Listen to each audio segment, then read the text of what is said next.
নমস্কার, আমি শান্তনু। আজকে আপনাদের সামনে সম্পূর্ণ একটা নতুন কাহিনী নিয়ে এসেছি।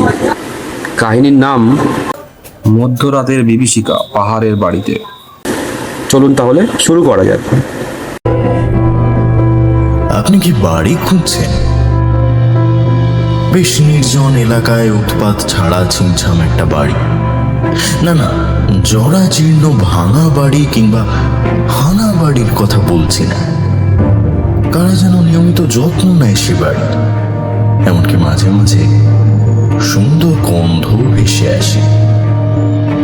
তবে সাবধান, সে বাড়ি কিনতে গেলে ঠিক কোন মূল্য দিতে হয় তা আজকের গল্পেই জেনে নিন। শুনতে থাকুন ঐশিক মজুমদারের কাহিনী, পাহাড়ের সেই বাড়িটা। তিন বন্ধু হঠাৎ করে জমিয়ে দিলাম পারি, পাহাড়েই থেকে যাব, ফিরবো না আর বাড়ি।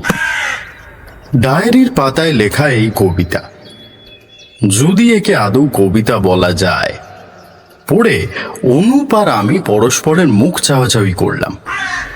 যে এই কবিতার রচয়িতা, সেই পলাশ তখন লজ্জা লজ্জা মুখ করে আমাদের থেকে কিছুটা দূরে দাঁড়িয়ে আছে এবং মাঝে মাঝে অপাঙ্গে আমাদের দিকে তাকাচ্ছে।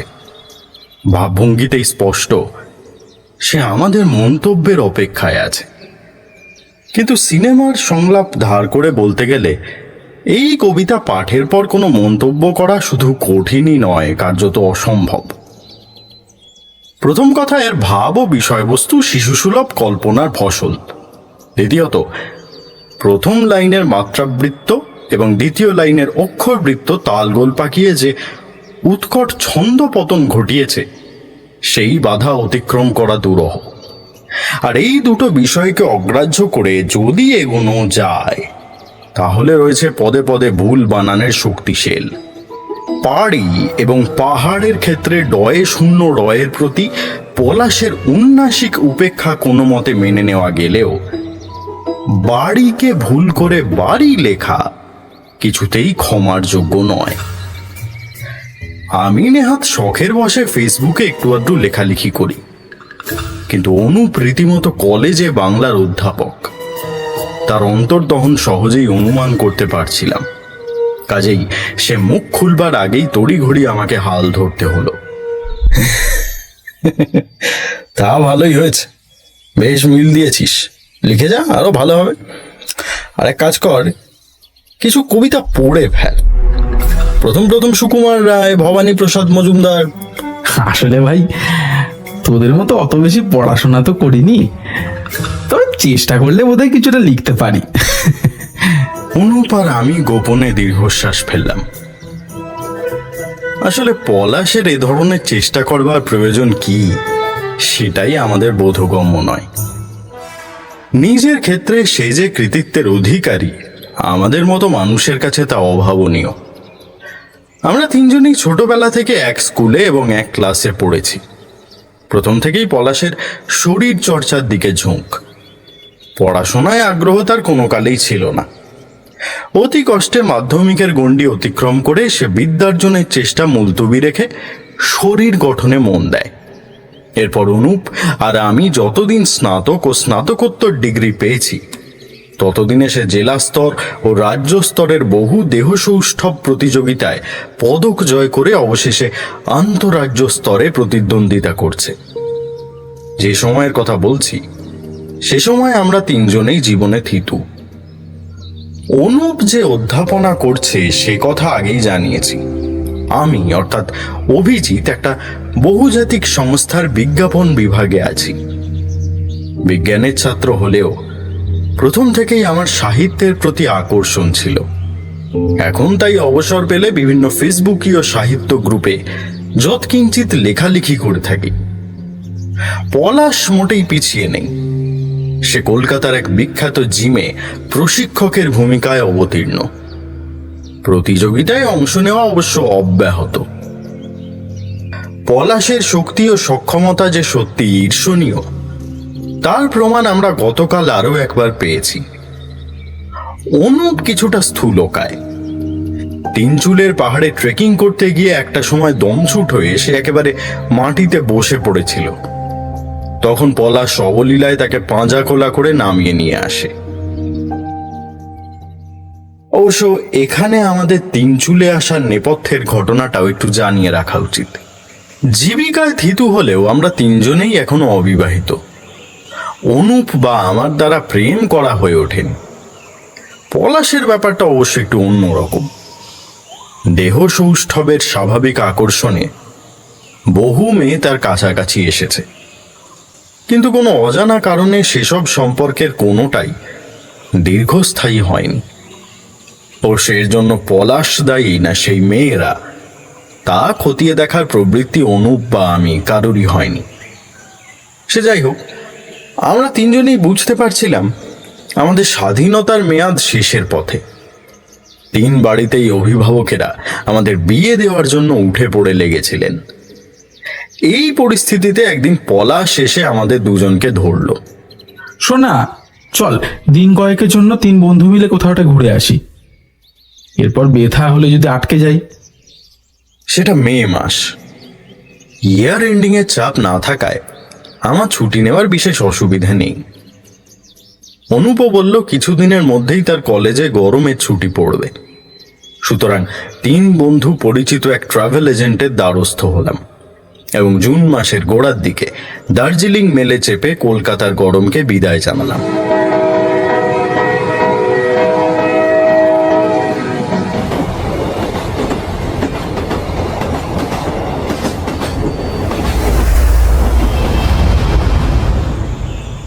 না, দার্জিলিং এর মতো হট্টমেলার দেশে যাওয়ার অভিপ্রায় আমাদের আদৌ ছিল না। ট্রাভেল এজেন্টকে বলে আমরা সিটং, তিনচুলে, লামাহাটা আর লেপচা জগৎ এই চারটে গ্রামে স্থানীয় মানুষের আতিথ্যে অর্থাৎ হোম স্টেতে থাকার ব্যবস্থা করেছিলাম। প্রত্যেক জায়গায় দুরাত করে সব মিলিয়ে 8 রাত 9 দিনের সফর। এর মধ্যে সবার আগে কমলা লেবুর গ্রাম সিটং ঘুরে আমরা দ্বিতীয় গন্তব্য তিনচুলেতে এসে পৌঁছই গতকাল বেলার দিকে। এখানকার 3টে পাহাড় চূড়াকে দূর থেকে 3টে উনুন বা চুল্লির মতো দেখায় বলে এরকম নাম। ছবির মতো সুন্দর এই নিরালা পাহাড়ি জনপদেই আমার এই কাহিনীর সূত্রপাত। হোমস্টের একটা প্রধান বৈশিষ্ট্য হলো যাদের বাড়ি তারা অতিথিকে নিজের আত্মীয়ের মতোই আপ্যায়ন করেন। তাদের হাসি মুখ আর উষ্ণ আতিথেয়তা আয়োজনের সমস্ত ছোটখাটো ত্রুটিকে অনায়াসে ঢেকে দেয়। আমাদের হোমস্টের নাম ফার্ন গ্রিন। মালিক এক মাঝবয়সী নেপালি ভদ্রলোক, নাম সরোজজি। আমাদের হিন্দিতে বিস্তর ভুলভ্রান্তি, তার হিন্দিও একেবারে নিখুঁত নয়। তবুও সরোজজির আন্তরিকতা ভাব বিনিময়ের পথটিকে সুগম করে তোলে। আমাদের জন্য বড় বড় 2টো খাট সহ একটা ঘর বরাদ্দ। সেই ঘরে মালপত্র রেখে চা খেতে খেতে আমরা প্রথমেই জানতে চাই এই দুদিনে আমাদের আস্তানা থেকে পায়ে হেঁটে আমরা কি কি দেখতে পারি। আজকে খুব বেশি দূর যেতে পারবেন না, বেলা হয়ে গেছে তো। আজ বরং লাঞ্চ সেরে তিনচুলে মোনাস্টেরি দেখে আসুন। কাল সকালে ব্রেকফাস্টের পরে ট্রেকিং করে রঙ্গিত নদীতে যাবেন, আমি পথ বলে দেব। তার কথা মতো গরম গরম ডিমের ঝোল আর ভাত খেয়ে গতকাল দুপুরে আমরা গুম্ফা দেখতে যাই। আগাগোড়া চড়াই উতরাইয়ে ভরা সেই পথে ফেরার সময় অনুপ নাস্তানাবুদ হয়ে পড়লে পলাশ কিভাবে তাকে বয়ে নিয়ে আসে সে কথা আগেই বলেছি। এই জুন মাসে এখানে একেবারে হাড় কাঁপানো ঠান্ডা না হলেও ভালোই ঠান্ডা। তাই রাতে চিকেন কষা আর রুটি দিয়ে নৈশাহারের পরে কম্বল মুড়ি দিয়ে আমরা জম্পেশ ঘুম দিই। অনুপ আর আমি একটা খাটে, পলাশ অন্যটায়।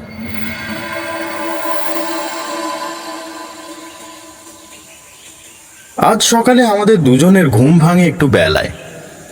উঠে বসে দেখি জানলার কাঁচের শার্সি দিয়ে সকালের নরম রোদ ঘরের ভেতরে এসে পড়েছে। পলাশ আমাদের আগে উঠেছে, ইতিমধ্যে স্নানও সেরে নিয়েছে।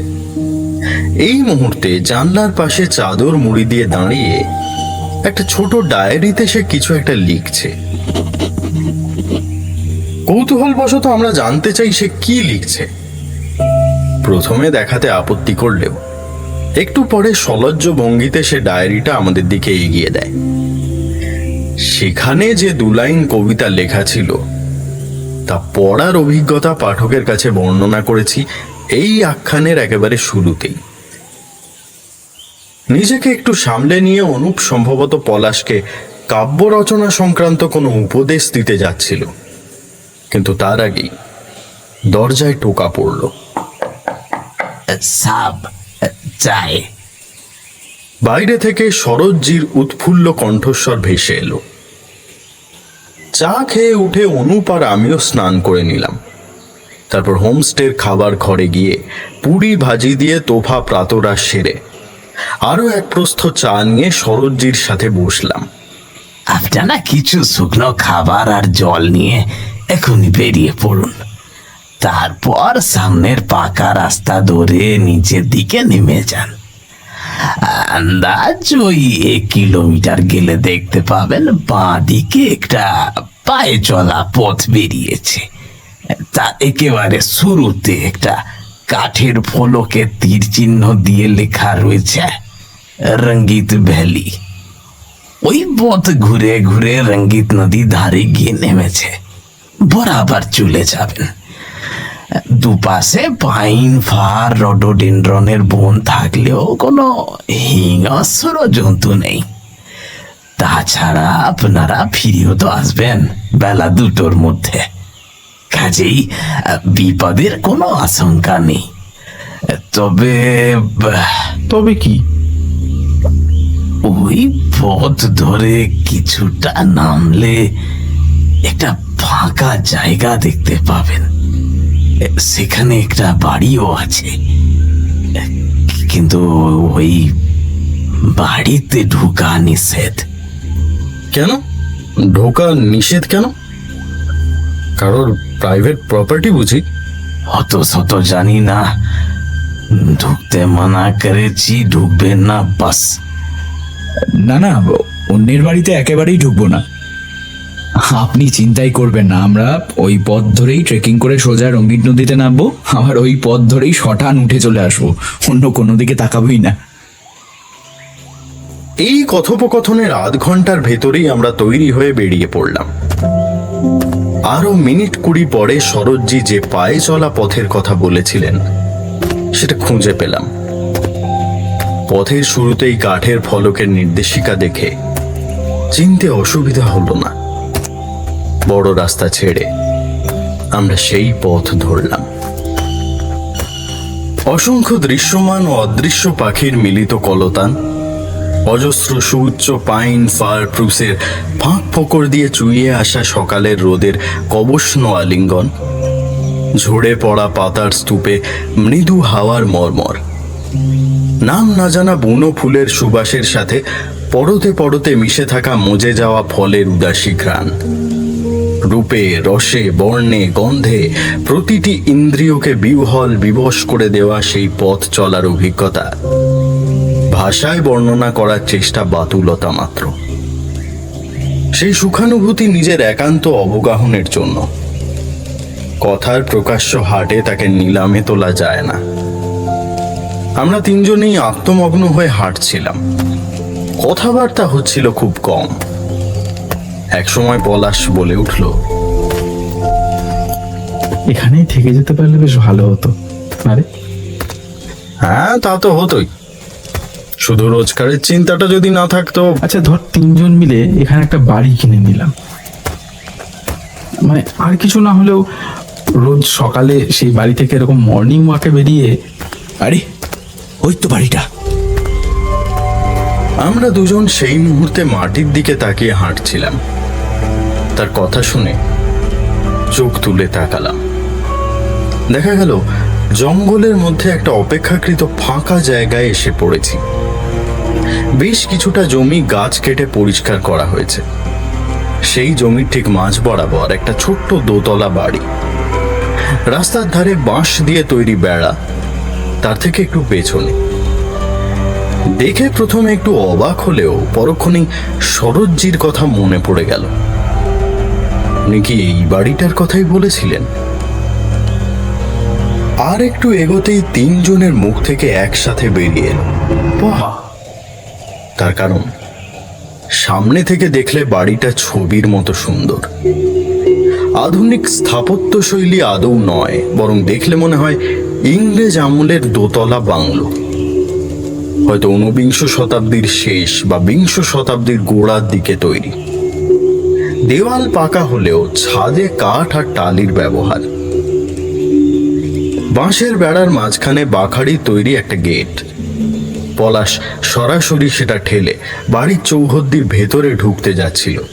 আমি বাধা দিলাম, এই দাঁড়া, ঢুকিস না, দেখেই তো বোঝা যাচ্ছে এখানে কেউ থাকে। যদি আপত্তি করে? বাস্তবিকই বাড়িটা পুরনো হলেও পোড়ো বাড়ি নয়। সামনের বাগানে যত্নের ছাপ স্পষ্ট, কোনো আগাছা নেই। চারিদিকে ফুল গাছে রং বেরঙের ফুল ফুটে আছে।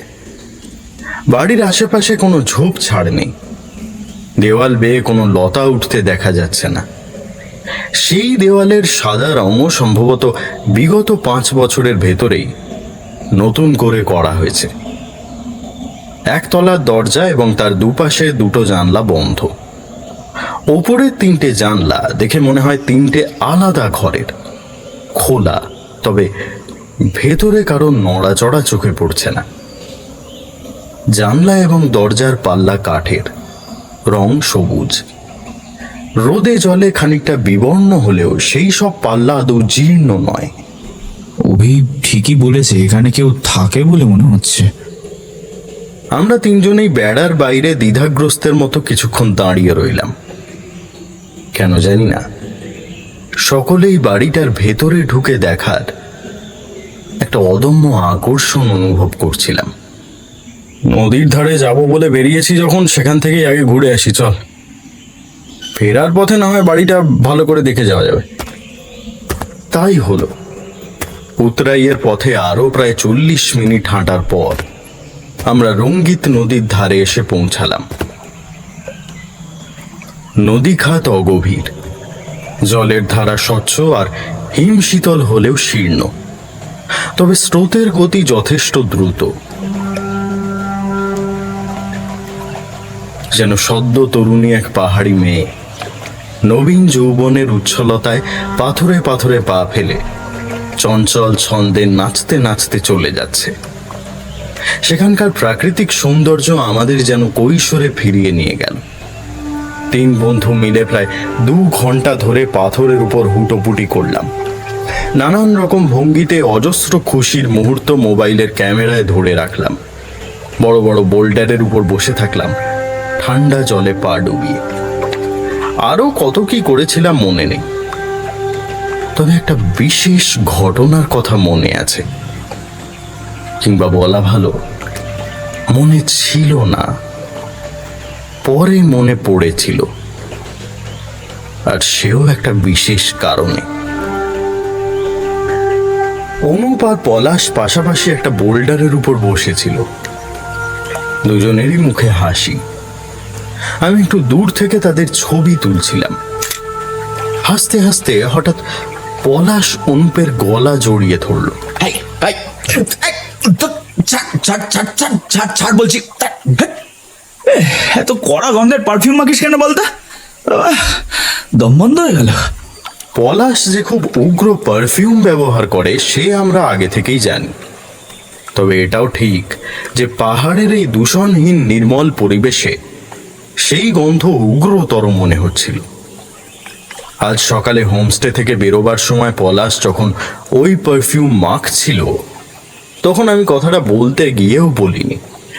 আসলে জিম ইন্সট্রাক্টরের কাজটাই এমন যে সারাক্ষণ ঘাম হতে থাকে, তাই জোরালো পারফিউম না মাখলে আমার চলে না।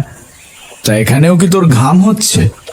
না, তা হচ্ছে না, কিন্তু ওরকম পারফিউম মাখা আমার একটা অভ্যেসে দাঁড়িয়ে গেছে। সরি ভাই। রাখ তোর সরি।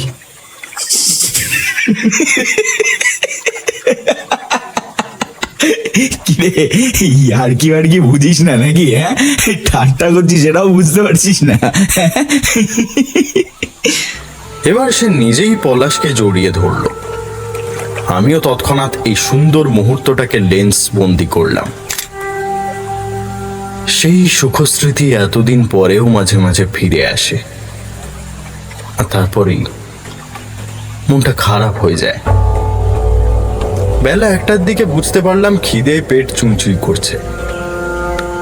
চল এবার ফেরা যাক। ফেরার পথ ক্রমশ উপরে উঠেছে। তিনজনে হাত ধরাধরি করে ধীরে ধীরে উঠতে লাগলাম। এতক্ষণ হই হুল্লোড়ের পর সেই বাড়িটার কথা আমরা ভুলেই গেছিলাম। মনে পড়ল প্রায় 1 ঘন্টা পরে আবার সেই ফাঁকা জায়গাটায় পৌঁছে বাঁশের বেড়ার সামনে থমকে দাঁড়িয়ে আমরা বাড়িটার দিকে চেয়ে রইলাম।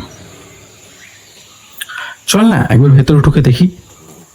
তা যাওয়া যেতেই পারে। কেউ যদি দেখতে পেয়ে আপত্তি করে তাহলে একটু ক্ষমা টমা চেয়ে নিলেই হয়ে যাবে। সুতরাং বেড়ার গেট ঠেলে আমরা ভেতরে ঢুকে পড়লাম। লক্ষ্য করলাম সেই গেট থেকে বাড়ির সদর দরজা অবধি যে মোরামের রাস্তাটা গেছে তারও যথেষ্ট যত্ন নেওয়া হয়। কোনো আগাছা বা ঘাস তাকে গ্রাস করতে পারেনি। ইয়ে অন্দর কই হায়। কেউই কিন্তু সাড়া দিল না। ওপরের খোলা জানলাগুলো থেকেও কাউকে উঁকি দিতে দেখলাম না। খানিকক্ষণ পরস্পরের মুখ চাওয়াচাবি করে আমরা সদর দরজার সামনে গিয়ে দাঁড়ালাম। সেখানে আমাদের জন্য একটা বড় চমক অপেক্ষা করছিল। কিছুটা দূর থেকেই চোখে পড়েছিল সদর দরজার উপর এক টুকরো সাদা কাগজ সাঁটা রয়েছে। কাছে গিয়ে দেখা গেল সেটা আসলে একটা বিজ্ঞপ্তি, এবং সেই বিজ্ঞপ্তির ভাষা হিন্দি বা ইংরেজি নয়, বরং খাঁটি বাংলা। মেয়েলি ছাঁদের সুন্দর হস্তাক্ষরে কাগজের উপর কালো কালিতে লেখা রয়েছে, বাড়ি বিক্রয়ে আছে। বিস্ময়ের প্রাথমিক ধাক্কাটা সামলে উঠে অনুপ বলল, ও বাবা, মালিক তাহলে বাঙালি? হ্যাঁ, সে আবার বাড়িটা বেচতেও চাইছে। পলাশ কিছু বলল না। সে গিয়ে সরাসরি সদর দরজায় ঠেলা দিল। করিস কি? কি করছিস? বলে আমরা তাকে বাধা দেওয়ার আগেই দরজার পাল্লা মসৃণ গতিতে এবং নিঃশব্দে ভেতরের দিকে খুলে গেল। ভেতরে কিন্তু প্রাণের কোনো স্পন্দন নেই। পলাশ ভেতরে পা রাখল। একটু ইতস্তত করে আমরাও তাকে অনুসরণ করলাম। নিচে একটাই প্রকাণ্ড হলঘর, সম্ভবত সে আমলের বসার ঘর। কোথাও এক ফোঁটা ময়লা বা ঝুল নেই, যেন কেউ সদ্য পরিষ্কার করে গেছে। কোনো আসবাবও অবশ্য নেই। ঘরের কাঠের মেঝে ঝকঝকে তকতকে। সদর দরজার উল্টো দিকে দেওয়ালে প্রকাণ্ড ফায়ার প্লেস। জনমানুষের সাড়া নেই। আমরা অবাক হয়ে ঘরটা ঘুরে দেখছিলাম। একেবারে বাঁ দিকের দেওয়ালে একটা ছোট দরজা, তার পেছনে পুরনো আমলের বাথরুম। স্নানাগার ও শৌচালয় আলাদা। বাথরুমের ঠিক উল্টো দিকে অর্থাৎ হল ঘরের ডান প্রান্তে দোতলায় ওঠার কাঠের সিঁড়ি। বাবারে, এ তো সব রাজকীয় ব্যাপার স্যাপার। কিন্তু আমার তো এখনো মনে হচ্ছে বাড়িটাতে কেউ থাকে, না হলে সবকিছু ওরকম পরিষ্কার পরিচ্ছন্ন। কেউ থাকলে সে সদর দরজায় তালা না দিয়ে কোথায় যাবে? তাছাড়া আসবাবপত্রও তো কিছু দেখছি না। আরো কিছুক্ষণ অপেক্ষা করার পর আমরা সিঁড়ির গোড়ায় গিয়ে দাঁড়ালাম। ওপরে কেউ আছেন? অনুপ ডাকলো, এবার বাংলায়, কারণ সদর দরজার বাইরের বিজ্ঞপ্তি থেকে জানা যাচ্ছে মালিক বাঙালি। এবারেও অবশ্য কোনো উত্তর এলো না। একটু ইতস্তত করে আমরা সন্তর্পণে দোতলায় যাওয়া সিঁড়িতে পা রাখলাম। প্রথম 10-12 ধাপ ওঠার পর একটা ল্যান্ডিং।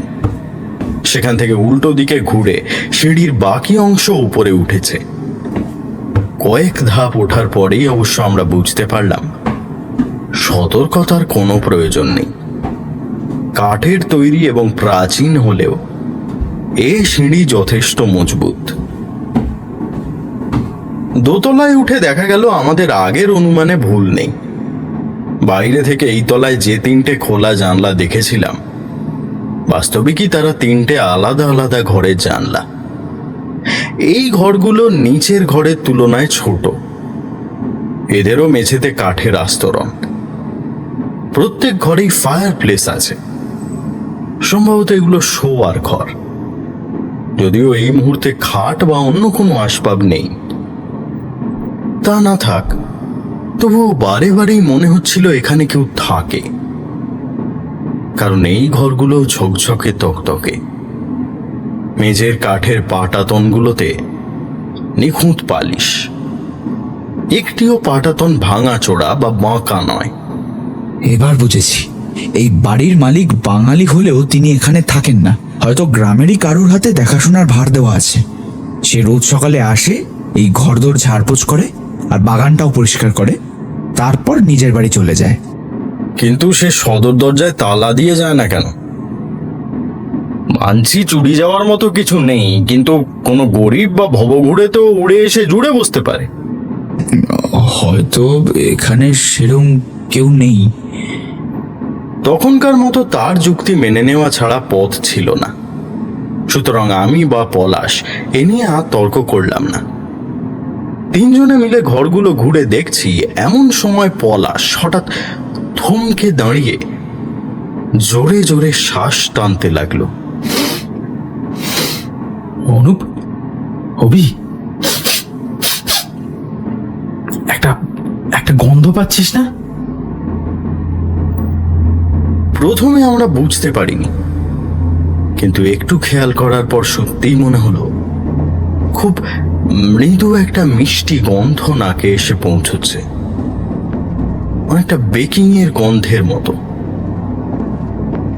বেকারির পাশ দিয়ে যাওয়ার সময় অথবা শহুরে মলের ভেতর কুকির দোকানের সামনে দাঁড়িয়ে এমন গন্ধ আমরা অনেকবার পেয়েছি, যদিও এই গন্ধ আদৌ অতটা উগ্র নয়। কেউ কি কেক বানাচ্ছে? এই বাড়িতে যে নয় সেটা তো দেখতেই পাচ্ছি। গন্ধটা অন্য কোনো বাড়ি থেকে আসছে কি? ধুর, এর ত্রিসীমানায় আবার বাড়ি কোথায়? তাহলে এটা কেক বা কুকির গন্ধ নয়, হয়তো কোনো বুনো ফলের গন্ধ। আমরা জানি না এমন কোনো বুনো ফল। আরো একবার আমরা তার মীমাংসা মেনে নিতে বাধ্য হলাম। অনেক বেলা হয়ে গিয়েছিল, সেখানে থাকাও আর সম্ভব ছিল না। তাই সবাই আবার নিচের তলায় নেমে এলাম। বাইরে বেরিয়ে যাওয়ার আগে পলাশ নিচের সেই বিশাল ঘরের চারদিকে সতৃষ্ণ দৃষ্টিতে তাকাচ্ছিল। শোন না, একটা কাজ করবি, এই রাতটা এই বাড়িতে কাটাবি, দারুণ একটা অ্যাডভেঞ্চার হবে। আরে বলিস কি ভাই, অন্যের বাড়িতে ট্রেসপাসিং এর দায়ে ধরা পড়বো নাকি? আরে ট্রেসপাসিং কি করে হবে? আমরা তো আর তালা ভেঙে ঢুকছি না, দরজা তো এমনিতেই খোলা আছে।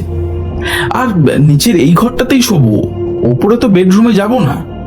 তাছাড়া রাতে যদি কেউ এসে দেখে ফেলে, তার কাছে মাপ চেয়ে নিলেই হবে। দরকার হলে কিছু টাকা পয়সা, আর নিতান্তই যদি থাকতে না দেয়, তাহলে হোমস্টেতে ফিরে যাওয়ার পথ তো খোলা রইলই। এই যুক্তি অবশ্য ফেলে দেওয়ার মতো নয়, আর সন্দেহ নেই অভিনব এবং লোভনীয় প্রস্তাব। বলাই বাহুল্য, জঙ্গলের মধ্যে এরকম একটা বাড়িতে রাত কাটানোর আইডিয়া পলাশের মতো ডাকাবুকো ছেলের মাথাতেই আসতে পারে। কিন্তু কিন্তু এখানে তো ইলেকট্রিসিটি নেই। তাছাড়া মেঝেতে শুতে হলে দারুণ ঠান্ডা হবে, আর জলও নেই। আরে সবকিছু ঠিকঠাক থাকলে আর অ্যাডভেঞ্চার কিসের? সোয়েটার জ্যাকেট গায়ে থাকবে, মোমবাতি আর 2টো করে কম্বল নিয়ে আসবো, টর্চ, মোবাইল এসব তো থাকবেই। ডিনার আর খাবার জল হোমস্টে থেকেই আনা হবে। তবে জল যখন নেই, তখন অন্যের বাথরুম ইউজ না করাই ভালো। হ্যাঁ ঠিক আছে, সবাই তো বেটা ছেলে, রাতে দরকার পড়লে টর্চ নিয়ে বেরিয়ে রাস্তার ধারে কোনো ঝোপঝাড়ে চলে যেতে পারবো না? এখানে তো বড় কোনো জানোয়ার নেই, শুনলি তো। কথাটা আমাদের মনে ধরল। অনুপ অবশ্য এরপরেও কিছুটা খুঁত খুঁত করতে লাগলো। কিন্তু সরোজজি শুনলে আদৌ আসতে দেবে কি? আরে বোকা, ওকে সত্যি কথাটা বলতে যাবো কেন? বললেই হবে যে একটা রাত আউটডোরে ক্যাম্পিং করতে চাই, এখানে থাকবো, সেটা না বললেই হলো। শেষ পর্যন্ত তাই ঠিক হলো।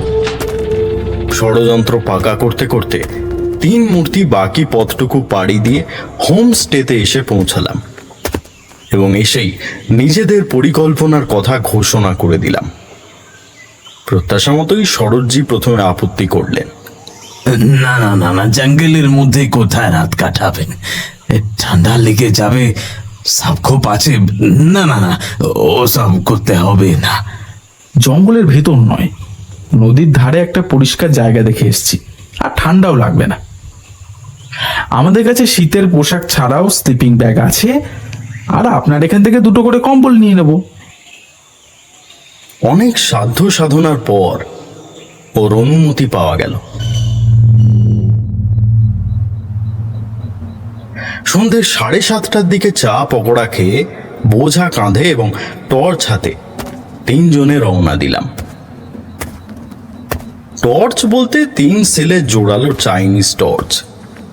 পলাশের হাতে একটা, আমার হাতে একটা। অনুপের মোবাইলেও টর্চ ছিল, যদিও তা জ্বালানোর দরকার হলো না। কিছুক্ষণের মধ্যেই আমরা বড় রাস্তা ছেড়ে বাঁক নিয়ে জঙ্গলের ভেতর সেই সুঁড়ি পথে নামলাম। টর্চের তীব্র আলোয় পথ চলতে কোনো অসুবিধা হচ্ছিল না। জঙ্গলের মধ্যে সেই ফাঁকা জায়গাটাতে পৌঁছতে আমাদের সময় লাগলো সকালের তুলনায় সামান্য বেশি। কিন্তু বেড়ার বাইরে দাঁড়িয়ে বাড়িটার দিকে তাকাতেই হঠাৎ আমার আপাদ মস্তক এক অজানা আশঙ্কায় কেঁপে উঠল। কেন? দিনের আলোয় তো দেখে গেছি এ বাড়িতে ভয় পাওয়ার মতো কিছু নেই। তাহলে রাতের অন্ধকারই কি এর জন্য দায়ী? টর্চের আলোয় উজ্জ্বল শুধু বিজ্ঞপ্তি সহ ওই সদর দরজা এবং তার লাগোয়া অংশটুকু। তার বাইরে বাড়ির বাকিটা একটা বিপুল কালো ছায়ার মতো দাঁড়িয়ে। এই কারণেই কি ভীতি মিশ্রিত অস্বস্তি? আমার দৃঢ় বিশ্বাস আমার সঙ্গীদেরও একই রকম অনুভূতি হয়েছিল, কারণ তারাও থমকে দাঁড়িয়ে পড়েছে। আমরা বাইরে দাঁড়িয়ে আছি কেন? চল ভেতরে ঢুকি। অন্যদের কথা বলতে পারি না, তবে আমি নিজে দাঁতে দাঁত চেপে সেই বাড়িতে ঢুকলাম। সদর দরজা খোলা ছিল, দিনের বেলার মতোই। অবাক কাণ্ড, ভেতরে ঢোকা মাত্র সমস্ত ভয় ভীতি উধাও। মনে হলো যেন পরম নিরাপদ এক আশ্রয়ে এসে পড়েছি। এখানে বিপদের কোনো রকম আশঙ্কা নেই। আরো একটা ব্যাপার হলো সকালের সেই গন্ধটা, সেই বেকিং এর গন্ধ অথবা নাম না জানা কোনো ফুলের সুবাস এখন যেন সামান্য একটু তীব্র। সেই ঘ্রাণের প্রভাবেই এই নির্জন বাড়ির পরিবেশ ঘরোয়া এবং স্বস্তিদায়ক মনে হচ্ছে। কি পলাশ করিতকর্মা ছেলে। আমি যতক্ষণ এই নতুন অনুভূতিতে বিস্মিত হয়ে দাঁড়িয়ে আছি এবং আকাশ পাতাল চিন্তা করছি, ততক্ষণে সে 3টে বড় বড় মোমবাতি জ্বালিয়ে ফেলেছে। ঘরের দুপাশে 2টো এবং শূন্য ফায়ার প্লেসের ভেতর একটা বসিয়েও ফেলেছে।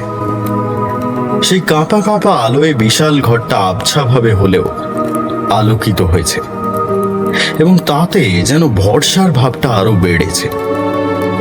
আশ্চর্যের বিষয়, বাইরে হাড় কাঁপানো ঠান্ডা থাকলেও ঘরের ভেতরের আবহাওয়া সেরকম নয়। সদর দরজা বন্ধ করার পরেই শৈত্য যেন অনেকটা সহনীয় হয়ে উঠেছে। পলাশের নির্দেশে এবার আমরা ফায়ার প্লেসের সামনে পাশাপাশি 3টে কম্বল পেতে ফেললাম।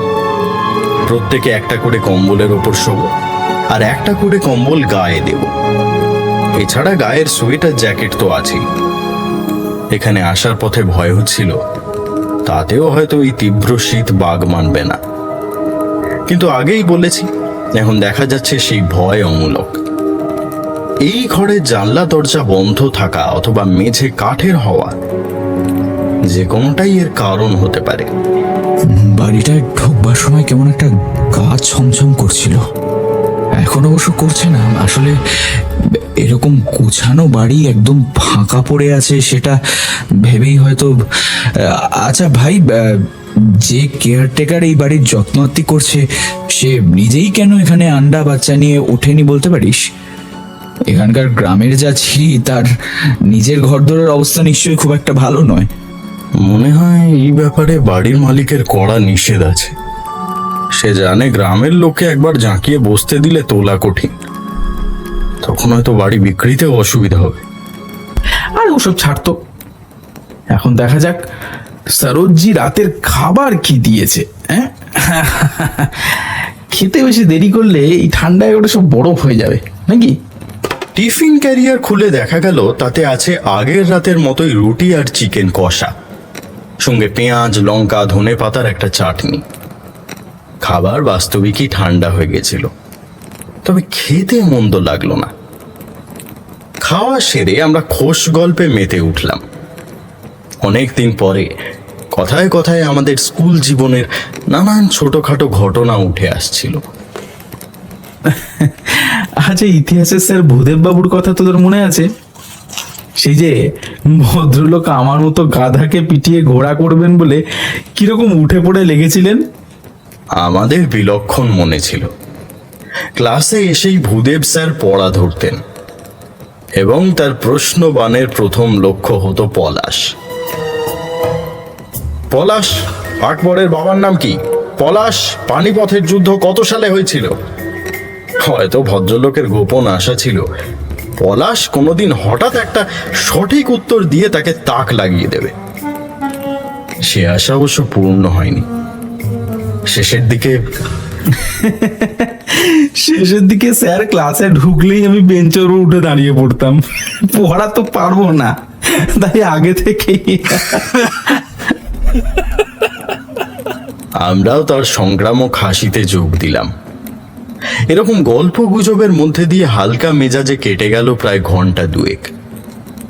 একসময় তিনজনেই বুঝতে পারলাম আমাদের চোখে ঘুম নেমে আসছে। 11টা বাজে, চল এবার শুয়ে পড়ি। দারুণ লাগলো কিন্তু এখানে এসে, বল? মেঝেতে পাতা কম্বলের উপর আর এক প্রস্থ কম্বল মুড়ি দিয়ে আমরা শটান হলাম। ওরা দুজন দুপাশে, আমি মাঝখানে। সবার আগে নাক ডাকাতে লাগলো অনুপ। আমি বেশ কিছুক্ষণ জেগে তার নাক ডাকার আওয়াজ শুনছিলাম। তারপর আর কিছু মনে নেই।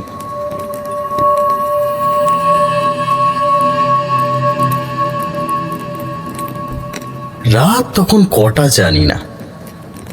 কাঠের মেঝের উপর নড়াচড়ার শব্দে ঘুম ভেঙে গেল। আমাদের 3টে মোমবাতি তখনও পুরো দমে জ্বলছে।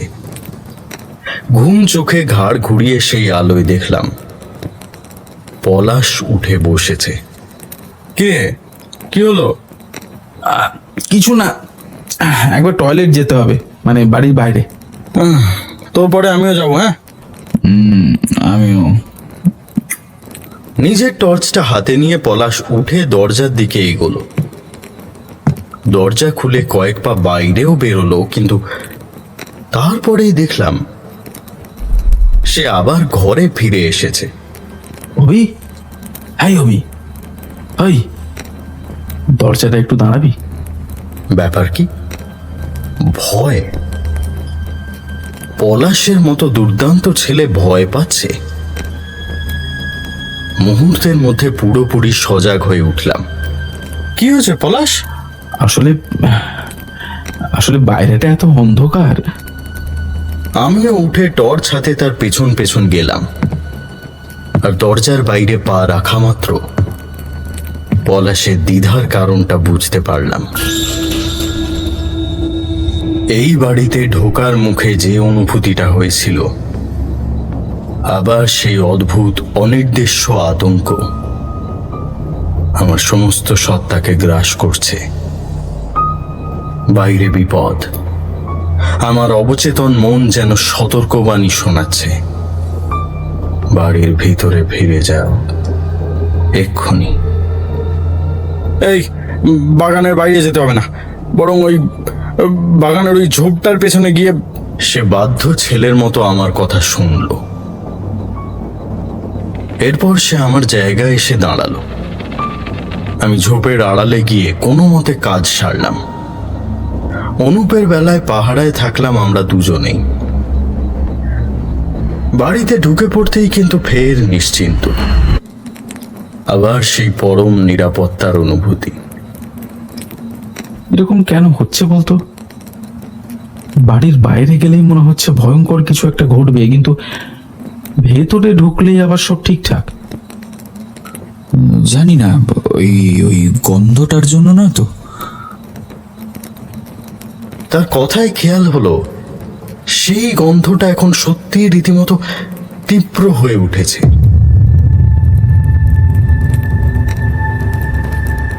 যে কেউ এই বাড়িতে ঢুকলে ভাববে ওপর তলায় কেক বা কুকি কিছু একটা বেক হচ্ছে, অথচ সেটা যে অসম্ভব তা আমাদের থেকে ভালো কেউ জানে না।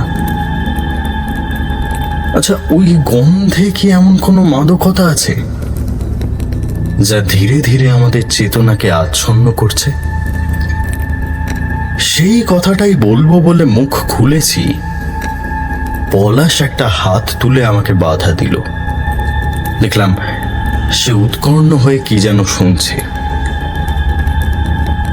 কিসের একটা শব্দ হচ্ছে না? ততক্ষণে আমরাও শুনতে পেয়েছি খুব মৃদু একটা ঘণ্টা ধ্বনির মতো শব্দ। কিসের শব্দ বলতো? মনে হচ্ছে কোনো মোবাইল ফোনের রিংটোন, যদিও খুব চাপা, যেন ফোনটাকে বালিশ বা অন্য কিছু দিয়ে চেপে রাখা হয়েছে। কিন্তু শব্দটা আসছে কোত্থেকে সেটাই তো বুঝতে পারছি না। ওপর তলা থেকে। যা, হতেই পারে না। উপরে এমন কোনো জিনিস নেই যাতে ওরকম আওয়াজ হতে পারে। বলতে বলতেই সে যে অসম সাহসিকতার কাজ করে বসলো, অনুপ বা আমি তার জন্য তৈরি ছিলাম না। আমরা বাধা দেওয়ার আগেই টর্চটা তুলে নিয়ে সে বেড়ালের মতো ক্ষিপ্র গতিতে দোতলায় ওঠা সিঁড়ির মুখে পৌঁছে গেল এবং পরক্ষণেই প্রায় নিঃশব্দে তরতর করে সেই সিঁড়ি বেয়ে উঠতে লাগলো। লহমার ভেতর তার অবয়ব বাঁক ঘুরে অদৃশ্য হয়ে গেল। আমি আর অনুপ বিউহলের মতো পরস্পরের মুখের দিকে তাকালাম। তারপর আমরাও সিঁড়ির দিকে এগোলাম। যেতে যেতে বুঝতে পারলাম অনুপ শক্ত মুঠিতে আমার জ্যাকেট চেপে ধরে আছে। পলাশ, একটু দাঁড়া, আমরা আসছি। পলাশ কিন্তু কোনো উত্তর দিল না। আর ঠিক তখনই দুটো জিনিস প্রায় একসঙ্গে ঘটে গেল। প্রথমত, সেই মৃদু ঘণ্টাধ্বনি আর মিষ্টি গন্ধটা হঠাৎ একেবারে উধাও হয়ে গেল। ক্ষীণ হতে হতে মিলিয়ে গেল এমন নয়, কোনো বাচ্চা ছেলে পেন্সিলের লেখা ইরেজার দিয়ে মুছে ফেললে তা যেমন হঠাৎ করে নেই হয়ে যায়, এই অন্তর্ধান তেমনই আকস্মিক। দ্বিতীয় ব্যাপারটা হলো, কলতলার কাঠের মেঝেতে ফকাস করে শক্ত কিছু একটা পড়ার শব্দ হলো। কি হলো পলাশ, কি পড়লো? কোনো সাড়া পাওয়া গেল না। দাঁতে দাঁত চেপে আমরা দোতলায় উঠলাম। সেখানে অন্ধকার, পলাশের টর্চ জ্বলছে না। কেন? মাঝের ঘরটায় আলো ফেলতেই কারণটা স্পষ্ট হলো। পলাশ মেঝের উপর কাঠের পুতুলের মতো নিশ্চল হয়ে পা ছড়িয়ে বসে আছে। তার টর্চটা হাত থেকে মেঝেতে ছিটকে পড়ে নিভে গেছে। একটু আগে সম্ভবত সেই শব্দই আমরা শুনতে পেয়েছি। এই পলাশ, কি হলো তোর? বলতে বলতে আমি তার মুখের উপর টর্চের আলো ফেললাম। এক নিদারুণ আতঙ্কে এক পা পিছিয়ে এলাম তৎক্ষণাৎ। না, মৃত নয়, পলাশ জীবিত। তার মুখে আঘাতের কোনো চিহ্ন নেই, এমনকি কোনো আতঙ্কের অভিব্যক্তিও নেই। যা আছে তা হলো সম্পূর্ণ অভিব্যক্তিহীনতা। যে দৃষ্টিতে আমাদের বন্ধু আমাদের দিকে তাকিয়ে আছে তাকে নির্বোধের ভাবলেশহীন শূন্য দৃষ্টি ছাড়া আর কিছুই বলা চলে না। আমার হাত কাঁপছিল, তবু সেই অবস্থাতেও ঘরের চারিদিকে আলো ফেলে দেখলাম, কিন্তু দেখার কিছুই ছিল না। সে ঘর সন্ধেবেলার মতোই ফাঁকা, কোনো অস্বাভাবিক দৃশ্য চোখে পড়ল না। ইতিমধ্যে অনুপ পলাশের সম্বিত ফেরানোর চেষ্টা করছে এবং ব্যর্থ হয়েছে। এখন কি হবে? আগে ওকে নিচের তলায় নিয়ে যাওয়ার চেষ্টা করি। দুজনে মিলে ধরাধরি করে পলাশকে দাঁড় করালাম। সৌভাগ্যের বিষয়, পারিপার্শ্বিক সম্পর্কে সম্পূর্ণ নির্বিকার হলেও সে আমাদের কাজে বাধা দিল না। তাকে মাঝখানে রেখে দুজন মিলে সিঁড়ি দিয়ে নামিয়ে আনলাম। সেই রাতের বাকিটুকু আমরা যে কিভাবে কাটালাম সে কথা মনে করতেও এখন বুক কাঁপে। অনুপ আর আমি পর্যায়ক্রমে সারাক্ষণ পলাশের নাম ধরে ডেকে ডেকে তার সাথে কথোপকথনের চেষ্টা চালিয়ে গেলাম। সব চেষ্টাই বৃথা হলো, কারণ দেখে মনে হলো না পলাশ কিছু শুনতে বা বুঝতে পারছে। জড় বুদ্ধির মতো সে কেবল ফ্যাল ফ্যাল করে সামনের দিকে চেয়ে রইল। একটা পর্যায়ে শিউরে উঠে দেখলাম তার ঠোঁট ফাঁক হয়ে আছে এবং কষ বেয়ে লালা গড়িয়ে পড়ছে।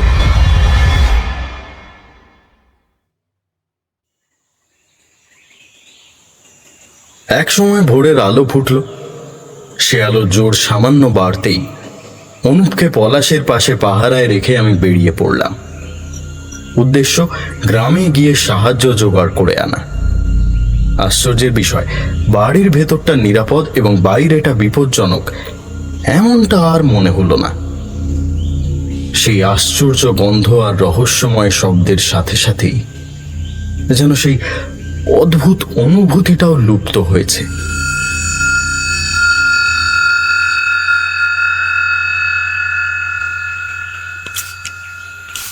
শরৎজি ভোরবেলা নিজের বাড়ির বাগানে ঘুরে ঘুরে গাছে জল দিচ্ছিলেন।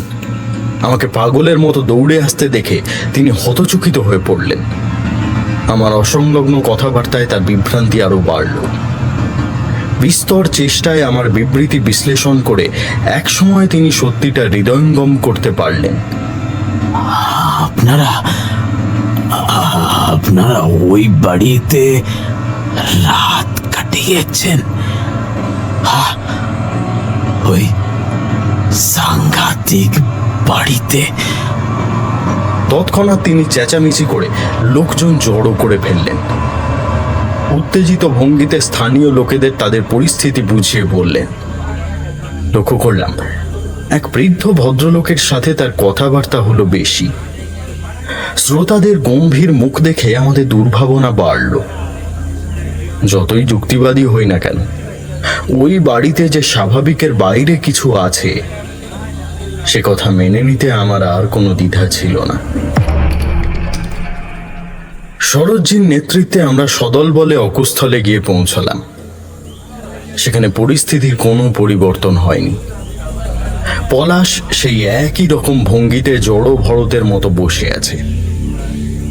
উদ্বিগ্ন অনুপ তার পাশে দাঁড়িয়ে আমাদের জন্য অপেক্ষা করছে। কয়েকজন অত্যুৎসাহী এবং সাহসী তরুণের সাথে আমি গোটা বাড়িটা ঘুরে দেখলাম।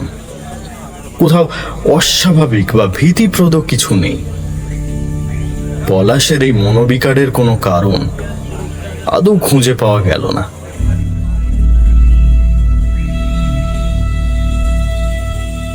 শেষ পর্যন্ত সেই যুবকদের সাহায্যেই পলাশকে হোমস্টেতে ফিরিয়ে আনলাম। শরৎজি উদ্যোগী পুরুষ। তিনি নিজের স্কুটি নিয়ে গিয়ে 3 কিলোমিটার দূরের স্বাস্থ্য কেন্দ্রের ডাক্তারবাবুকে তার কোয়ার্টার থেকে উঠিয়ে নিয়ে এলেন। ডাক্তার ভদ্রলোক বাঙালি, বয়সে আমার থেকে সামান্যই বড়। নাম শুভেন্দু দাস, যতদূর মনে পড়ছে। রোগীকে ভালোভাবে পরীক্ষা করে তিনি হতাশ হয়ে মাথা নাড়লেন। কি ব্যাপার ঠিক বুঝতে পারছি না তো। শকের জন্য কি এভাবে হায়ার ফাংশন পুরোপুরি নষ্ট হয়ে যেতে পারে? এ তো দেখছি ওর শরীরটাই শুধু পড়ে আছে, ভেতরে নিজের মনটাই নেই। একটা ঘুমের ইঞ্জেকশন দিয়ে তিনি পলাশকে ঘুম পাড়িয়ে দিলেন। বলে গেলেন লামাহাটার বড় হাসপাতালে নিয়ে যেতে। স্বাস্থ্যকেন্দ্রের অ্যাম্বুলেন্সটা এখন অন্যত্র গেছে, সেটা ফিরে এলেই উনি পাঠিয়ে দেবেন।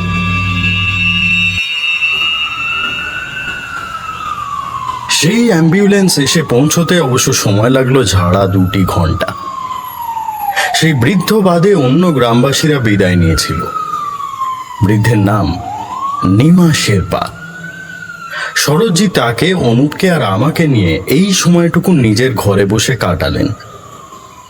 নিমা শেরপা আর শরৎজির মুখে ওই বাড়ির বৃত্তান্ত যেটুকু শোনা গেল তা রোমহর্ষক হলেও তাতে সব কিছুর ব্যাখ্যা মেলে না। ওই বাড়ি কবে তৈরি হয়েছিল, কে তৈরি করেছিল তা গ্রামের বাসিন্দাদের জানা নেই। ওখানে কোনো দুর্ঘটনা ঘটেছিল কিনা তাও তাদের অজানা। আবহমান কাল ধরে তারা কেবল জেনে আসছে কেউ না থাকলেও বাড়িটা অদ্ভুতভাবে পরিষ্কার পরিচ্ছন্ন থাকে, যেন কেউ নিয়মিত তার দেখভাল করছে। দরজায় বাড়ি বিক্রির নোটিশও টাঙানো থাকে। হ্যাঁ হ্যাঁ, আমরা সেই কাগজ দেখেছি, বাংলায় লেখা। বাংলা? বাংলা আবার কে লিখবে? আমি শেষ যখন দেখেছি তখন হিন্দিতে লেখা ছিল। হিন্দি? অনুপ আর আমি মুখ চাওয়াচাওয়ি করলাম। আমরা নিঃসন্দেহ আমরা বাংলায় হাতে লেখা বিজ্ঞপ্তি দেখেছি। ওটা অবশ্য আজ থেকে 20 বছর আগের কথা। তারপর তো আর কখনো ওই বাড়ির দিকে যায়নি। শুধু আমি না, গায়ের কেউই ওদিকে যায় না। সবাই ও বাড়ি ও কি বলে এড়িয়ে যায়। কেন? ওই বাড়িতে রাতের বেলা যেই ঢোকে সেই পাগল হয়ে যায়। এখানকার সবাই ব্যাপারটা জানে, সেজন্য এখন আর কেউ যায় না। আমার এক বন্ধু ছিল, নাম দেওয়া। কম বয়সে আমাদের সাথে বাজি ধরে ওখানে রাত কাটিয়েছিল। ওদিন সকালে গিয়ে আমরা তাকে উদ্ধার করি। বিলকুল এই বাবুর মতো অবস্থা। কথা বলে না, মুখের দিকে তাকায় না। এখন তার অবস্থা কেমন? একই রকম।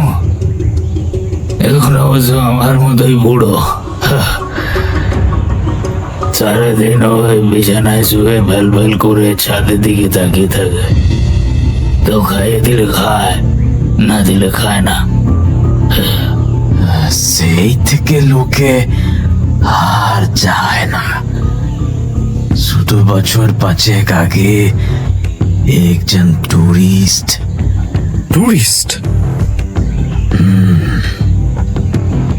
এক ভদ্র মহিলা তার স্বামীর সঙ্গে এসেছিলেন। উঠেছিলেন এই নিমা শেরপার বাড়ি, শেরপা হোমস্টেতে। তারপর বলতে বলতে তিনি নিমার মুখের দিকে তাকালেন। এতক্ষণে তার এই বৃদ্ধকে ডেকে আনার কারণটাও বুঝতে পারলাম। একটু থেমে থেমে ঈষৎ অসংলগ্ন ভাবে নিমা এবার যে কাহিনী বেশ করলেন তা আরো আশ্চর্যজনক এবং বিভ্রান্তিকর।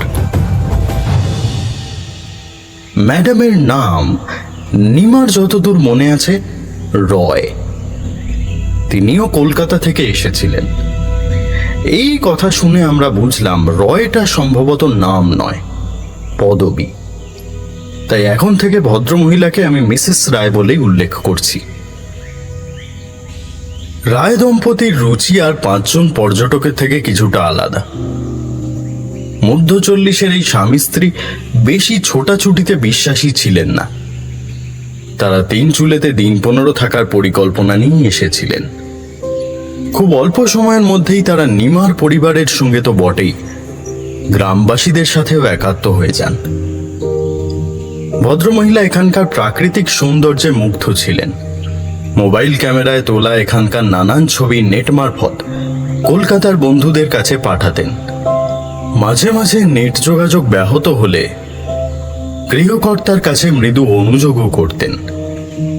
সেই সব ছবি দেখে উৎসাহিত হয়ে অনেক বন্ধু তাকে ফোন করে 3 চুলে সম্পর্কে খোঁজ খবর নেওয়া শুরু করেছিলেন।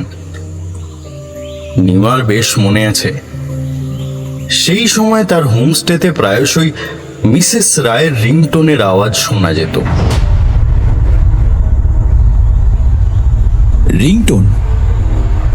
রিংটন, মোবাইল ফোন এলে যে ঘন্টি বাজে ওইটা। অনুপ আর কিছু বলল না। ততক্ষণে অবশ্য আমি তার প্রশ্নের তাৎপর্য বুঝতে পেরেছি, কিছুটা দেরিতে হলেও। গত রাতে ওই বাড়িতে আমরা যে মৃদু শব্দ শুনেছিলাম তার সাথে মোবাইলের রিংটোনের কিছুটা মিল ছিল। তাই এখন নিমা শেরপার মুখে রিংটোন কথাটা শুনে অনুপ স্বতঃস্ফূর্তভাবেই প্রশ্নটা করে ফেলেছে, যদিও দুটো ঘটনার মধ্যে কোনো যোগসূত্র থাকা আদৌ সম্ভব নয়। নিমা ততক্ষণে তার কাহিনীর ছিন্ন সূত্র আবার কুড়িয়ে নিয়েছেন। মিসেস রায় মানুষ হিসেবে ভালো তো ছিলেনই, তার আরো অনেক গুণ ছিল। চমৎকার ছবি আঁকতেন, বাঁশ আর কাঠের টুকরো টাকরা দিয়ে রকমারি ঘর সাজানো জিনিস বানাতে পারতেন। বেকিং এর শখও নাকি অনেক দিনের। এখানে ওভেন ছাড়াই প্রেসার কুকারে কেক তৈরি করে শেরপা পরিবারের সবাইকে খাইয়েছিলেন। তারপর বাড়ির এবং পাড়ার মেয়েদের দাবিতে তাকে আরো বেশ কয়েকবার বেকিং এর ক্লাস নিতে হয়, শেখাতে হয় কিভাবে প্রেসার কুকারে এমনকি কড়াইতেও কেক তৈরি করা যায়। এবারে অনুপ কিছু বলার আগেই আমি সচকিত হয়ে তার মুখের দিকে তাকালাম। নিমার কথায় আমাদের দুজনেরই সেই পরিত্যক্ত বাড়িতে পাওয়া অদ্ভুত মিষ্টি গন্ধটার কথা মনে পড়ে গেছে, যাকে সেই মুহূর্তে আমাদের মনে হয়েছিল কেক বা কুকির গন্ধ। একটু ভাবতেই অবশ্য বুঝতে পারলাম নিমার মুখে বেকিং এর উল্লেখটা স্রেফ কাকতালীয় ঘটনা। সেই বাড়িতে যে কেক বা কুকি কিছুই তৈরি হচ্ছিল না সে আমরা ভালো করেই জানি। ওটা কোনো অজানা ফুলের গন্ধই হবে। তারপর নিমার বিবরণ এবার আরো অসংবদ্ধ হয়ে পড়ল। তারপর কি হয়েছিল তা তিনিও সঠিক বলতে পারবেন না। মিস্টার রায়ের মুখে শোনা কথাটুকুই তার সম্বল। তাদের দেখানো রাস্তায় রায় দম্পতি বেশ কয়েকবার রঙ্গিতের তীরে নেমেছেন, আবার ফিরেও এসেছেন নিরাপদে। নিমা ও অন্য গ্রামবাসীরা ওই বাড়িতে ঢুকতে তাদের নিষেধ করেছিলেন, তারা ঢোকেননি। খালি শেষ দিন বিকেলের দিকে নদীর ধার থেকে ফেরার সময় জোরে বৃষ্টি নামে। বাধ্য হয়েই ওই বাড়িতে তাদের আশ্রয় নিতে হয়। একটা জনশূন্য বাড়ির অন্দরমহল ওরকম পরিষ্কার পরিচ্ছন্ন দেখে দুজনেই অবাক হয়েছিলেন।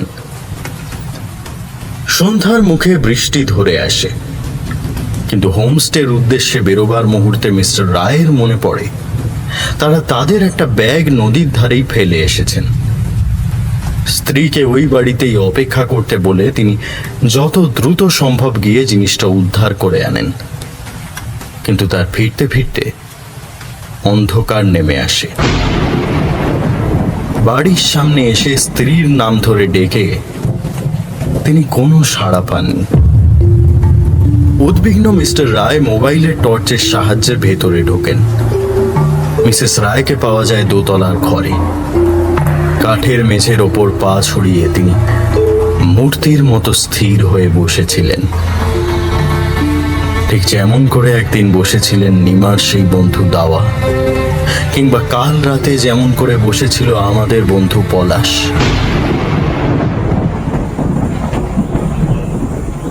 তারপর উনি ঠিক হয়ে গেছিলেন তো? শরৎজি আর নিমা শেরপা গম্ভীর মুখে একযোগে মাথা নাড়লেন। না, মিসেস রায় সুস্থ হননি। কারোর ডাকে সাড়া না দিয়ে ফ্যাল ফ্যাল করে তাকিয়ে থাকতেন নিমার বন্ধু সেই জড়বুদ্ধি মানুষটার মতো। সেবারেও স্থানীয় ডাক্তার, তখন ডাক্তার দাস নয় অন্য একজন ছিলেন, রোগ নির্ণয় করতে পারেননি। মিস্টার রায় শেষ পর্যন্ত স্ত্রীকে নিয়ে কলকাতায় ফিরে যান। পরবর্তী ঘটনা এই গ্রামের বাসিন্দাদের জানা নেই।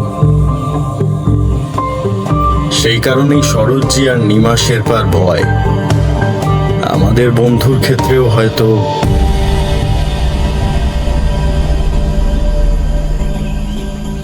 শুনে শিউরে উঠে আমরা পলাশ যে ঘরে শুয়েছিল সেদিকে তাকালাম। শেষ অবধি তাদের আশঙ্কাই কিন্তু সত্যি হলো। অ্যাম্বুলেন্সে করে আমরা পলাশকে লামাহাটা নিয়ে গেলাম, সেখান থেকে দার্জিলিং জেলা হাসপাতাল। ওর বাড়ির লোকজনও তখন খবর পেয়ে সেখানে চলে এসেছেন। সবাই মিলে বহু কাঠখড় পুড়িয়ে পলাশকে কলকাতায় নিয়ে আসা হলো। কোনো জায়গার চিকিৎসকই তার রোগ ধরতে পারলেন না। সারিয়ে তোলা তো দূরস্থান, আমাদের হাসি খুশি প্রাণোচ্ছল বন্ধু জীবন মৃতের মতো বেঁচে রইল। পলাশের বাবা মা দৃঢ় ধারণা ছিল তাদের ছেলের এই অবস্থার জন্য আমরাই কোনোভাবে দায়ী। হয়তো কোনো রকম মাদক সেবন কিংবা মাথায় কোনো আঘাত। তাই আমরা পলাশকে দেখতে যাই, তা তারা পছন্দ করতেন না। তবু আমরা বেশ কয়েকবার গেছি, প্রায় জোর করেই, কিন্তু সেই অভিজ্ঞতা সুখপ্রদ হয়নি। আমরা গেলে পলাশ একই রকম ভাবলেশহীন মুখে এবং বুদ্ধিহীনের শূন্য দৃষ্টিতে আমাদের দিকে তাকিয়ে থেকেছে। তাকে দেখে আমাদের তিন চুলের ডাক্তার শুভেন্দু দাসের বলা সেই কথাটাই মনে পড়ে যেত। পলাশের শরীর বা খোলসটাই শুধু পড়ে আছে, মনটা নেই। কোনো অজ্ঞাত উপায়ে এবং অজানা প্রক্রিয়ায় মৃত্যু হয়েছে তার সত্তার। অত বড় দশাশয়ী জোয়ান মানুষটা ধীরে ধীরে কুঁকড়ে ছোট হয়ে বিছানার সঙ্গে মিশে যাচ্ছে, এ দৃশ্য আমাদের আর সহ্য হচ্ছিল না। তাই আমরা নিজেরাই একসময় তার বাড়ি যাওয়া বন্ধ করে দিই।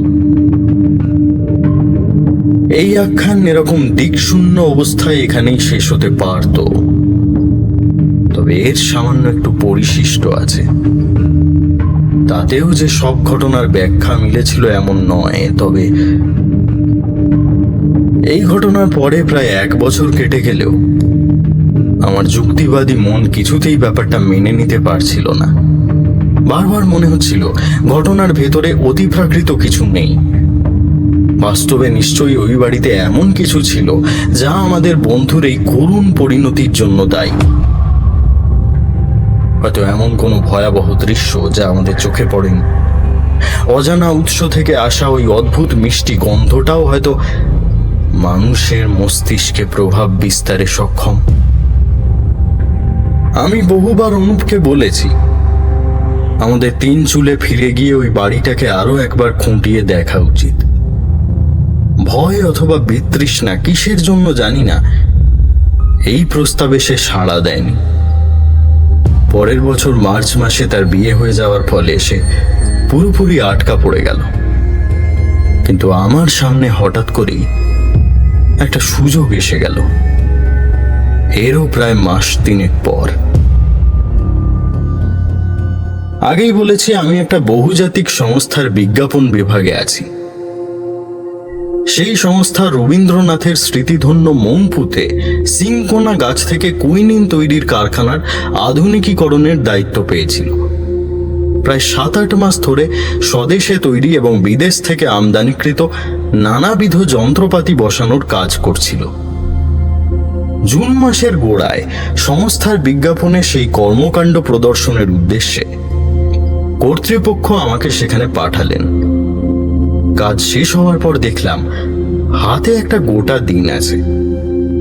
সকাল সকাল একটা গাড়ি ভাড়া করে তিনচুলের দিকে রওনা হলাম।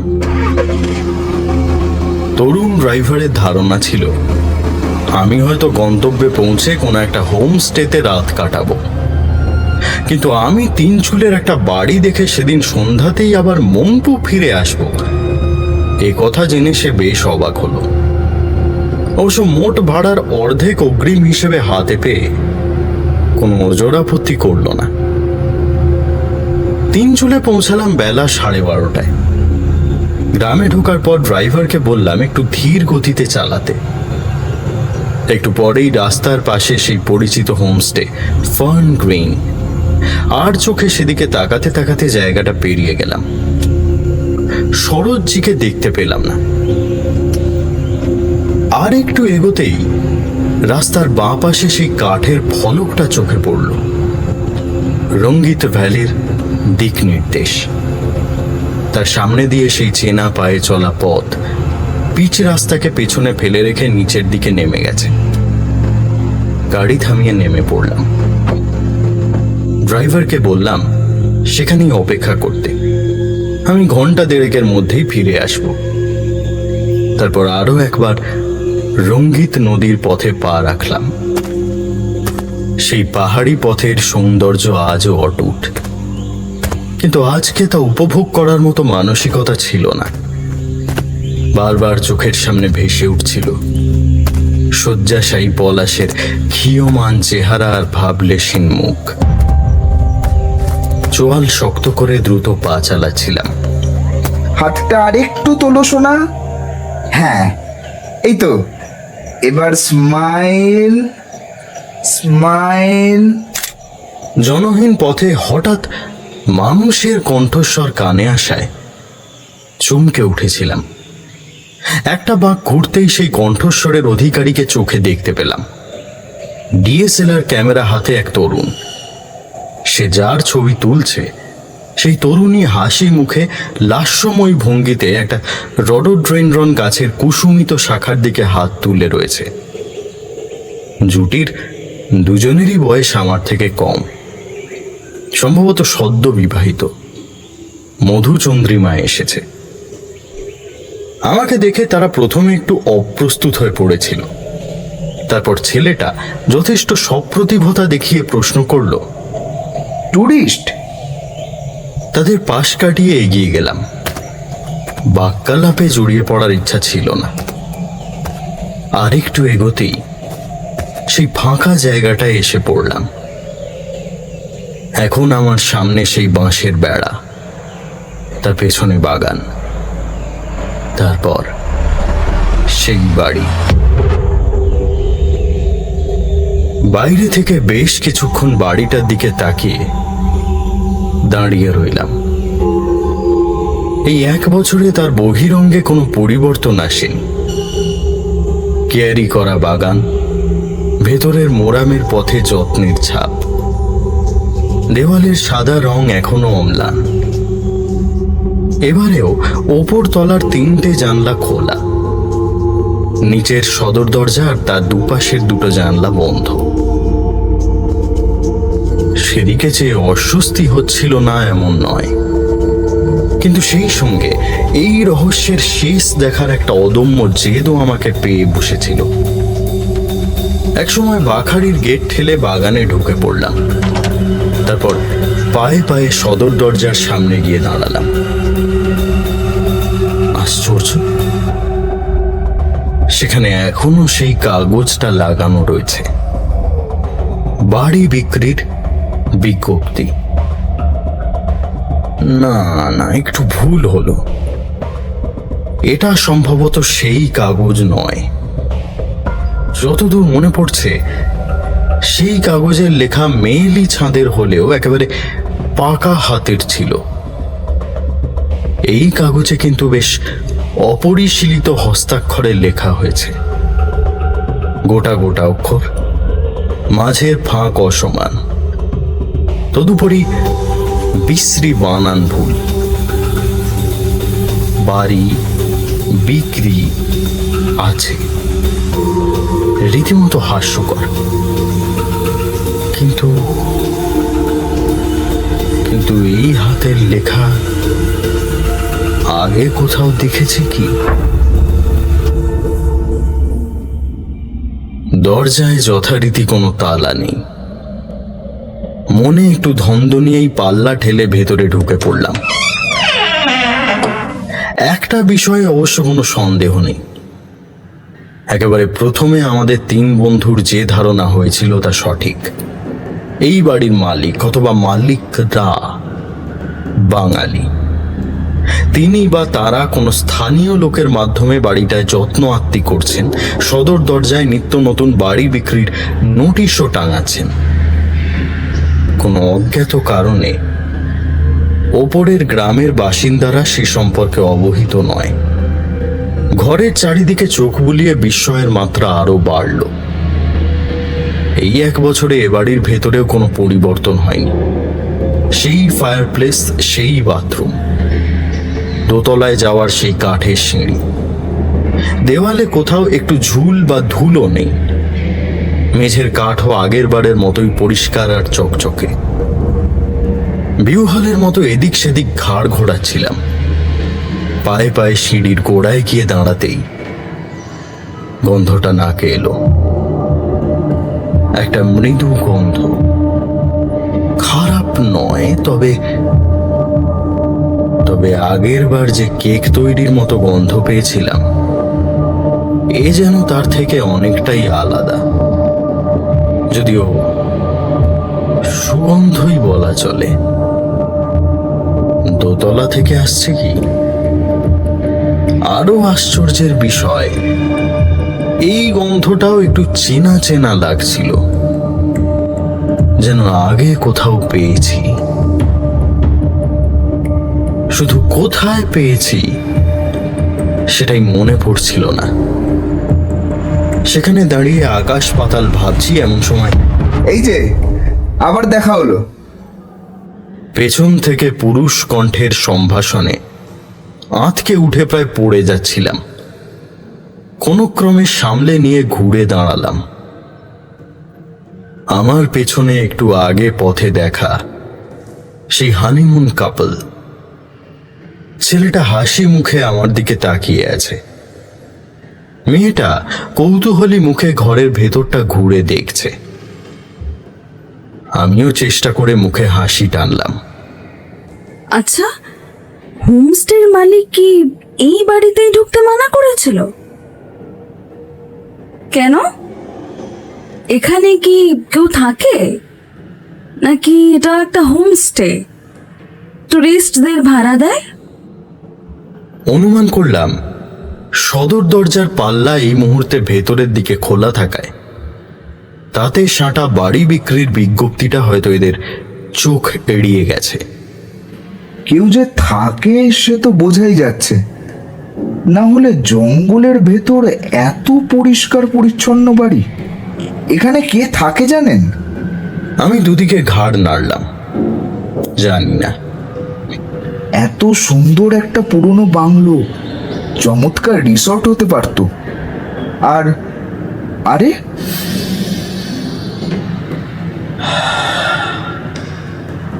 এখানে কি সুন্দর একটা গন্ধ না? কই দেখি। সুন্দর না ছাই? সস্তা পারফিউমের চড়া গন্ধ, খুব জোরালো নয় তাই বাঁচোয়া। বোধহয় এই পারফিউমটা মেখে কেউ ঢুকেছিল। পারফিউম, উগ্র পারফিউমের গন্ধ। তার এই একটা কথায় আমার স্মৃতির একটা বন্ধ দরজা যেন এক হ্যাঁচকায় খুলে গেল। তারপর আরো একটা, তারপর আরো আরো। ওই পারফিউম, ওই উগ্র পারফিউম আর কেউ নয়, পলাশ মাখতো। নদীর ধারে বেড়াতে গিয়ে অনুপে নিয়ে ঠাট্টাও করেছিল। সব মনে পড়ে যাচ্ছে, যেন সিনেমার মতো চোখের সামনে এনে সাজিয়ে দিচ্ছে কেউ দৃশ্যগুলো। আর এখন এও বুঝতে পারছি, সদর দরজায় সাঁটা ওই নোটিশের অপটু হাতের লেখা কেন চেনা চেনা মনে হচ্ছিল। ওই লেখাও পলাশের। তার অকাট্য অমোঘ প্রমাণ ওই উৎকট বানান ভুল।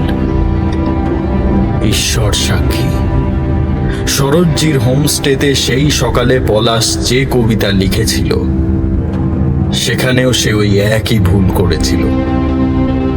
বাড়ি বানানে ডয়ে শূন্য রয়ের বদলে দিয়েছিল বয়ে শূন্য র।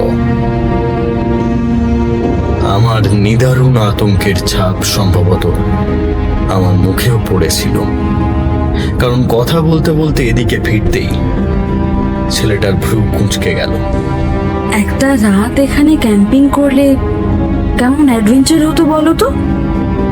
আরে কি হলো আপনার? শরীর খারাপ লাগছে নাকি?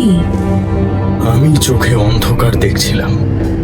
কোনো মতে মাথা নেড়ে না বলে তীব্র ত্রাসে খোলা দরজা দিয়ে ছুটে বেরিয়ে এলাম। আসার সময় দরজার গায়ে লাগানো সেই কাগজটা টেনে ছিঁড়ে নিতে অবশ্য ভুল করিনি। পিচ রাস্তায় দাঁড়িয়ে থাকা গাড়ির কাছে ফিরে আসতে লাগলো বড় জোর 20 মিনিট। দরজা খুলে উঠে পেছনের সিটে গা এলিয়ে দিলাম। আমার ইঙ্গিতে অবাক ড্রাইভার গাড়িতে স্টার্ট দিল। ফিরে যেতে যেতে হাতের দলা পাকানো কাগজটার দিকে তাকিয়ে আমার দু চোখ জলে ভেসে যাচ্ছিল। অনেকটা সময় নিয়ে বাড়ি বিক্রির সেই বিজ্ঞপ্তি আমি কুচি কুচি করে ছিঁড়লাম। তারপর গাড়ির খোলা জানলা দিয়ে টুকরোগুলোকে পাহাড়ি রাস্তায় ছড়িয়ে দিলাম।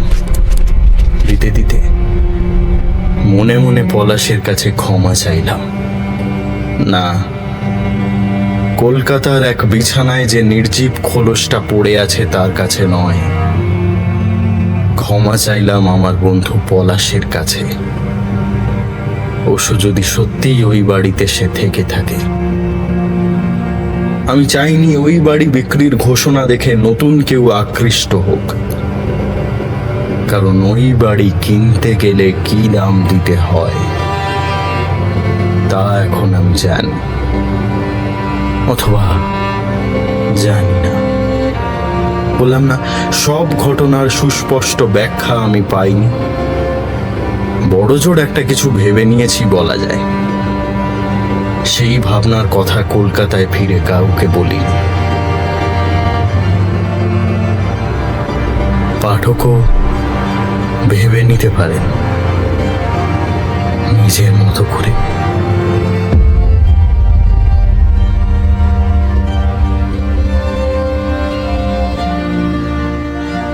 কার যে কিসের উপর মায়া পড়ে যায় বলা মুশকিল।